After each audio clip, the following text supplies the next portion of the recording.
Hunter Biden condemned House Republicans' impeachment inquiry against his father and denied that President Biden was ever involved in any of his business dealings. That's according to transcripts of the younger Biden's closed-door testimony before the House Oversight Committee on Wednesday. During almost 7 hours of that testimony, a defiant Hunter Biden accused Republicans of a, quote, partisan political pursuit based on false conspiracy theories. White House correspondent Serena Marshall is in Washington with more. Roughly 24 hours after that closed-door deposition ended, we're getting a peek inside what happened in that room. And it's clear there was contention on display, even without the prying eyes of the public. Hunter, defiant, combative, and oftentimes turning the questions around on lawmakers themselves, denying his father benefited in any way from his business dealings.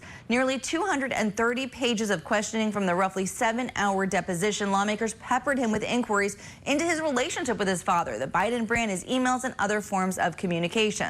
At one point, he was asked, "Why would you place your dad on speakerphone?" An unidentified Republican staffer had questioned. "I'm surprised my dad hasn't called me right now," Hunter replied, "and if he did, I would put him on speakerphone to say hi to you, to Congressman Raskin, and to everybody else in the room. It is nothing nefarious, literally." Explaining that was just the kind of relationship they had, especially after the loss the family had experienced, saying if he called, you answered. But at no point did Hunter invoke his Fifth Amendment or not answer a question, even amid contentious back and forth with lawmakers like Representative Marjorie Taylor Greene or Matt Gaetz. During one testy exchange with Gaetz, he was asked, "Were you on drugs when you were on the Burisma board?" Hunter asking if he thought that was an appropriate question to ask, going on to say, "Of all the people sitting around this table, do you think that's appropriate to ask me?" Seemingly implying the ethical contradiction, given Gaetz himself has faced allegations of partying and reported drug use. Turning to his drugs as part of his answer, his lawyer said he didn't need to reply. Instead, Hunter saying, "I will answer it this way. I've been absolutely transparent. Again, I spoke to you at all earlier this morning about that, about my drug use, and I'm sorry, I'm an addict. I was an addict." Hunter's lawyers even chastising Republicans after the hearing, saying they wanted to focus more on Hunter's drug use than any questions surrounding their impeachment inquiry. After 7 hours of questions, the Republican majority ends the day with where they started.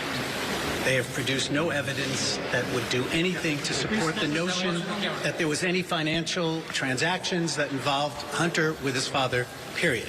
Democrats, meanwhile, try to use their time to turn the tables on former President Trump, asking if Hunter or his father ever operated a hotel where foreign nationals spent millions while he was in office, or employed anyone in the Oval Office, any direct family members. He also asked whether anyone in the family received 41 trademarks from China, seemingly referencing Ivanka Trump. Hunter invoking Jared Kushner at one point in part of his reply. House Oversight Committee Chair James Comer, though, saying the interview proved several bits of our evidence that we've been conducting throughout this investigation, but that he had also heard contradictory statements that I think need further review between Biden and some of his business associates.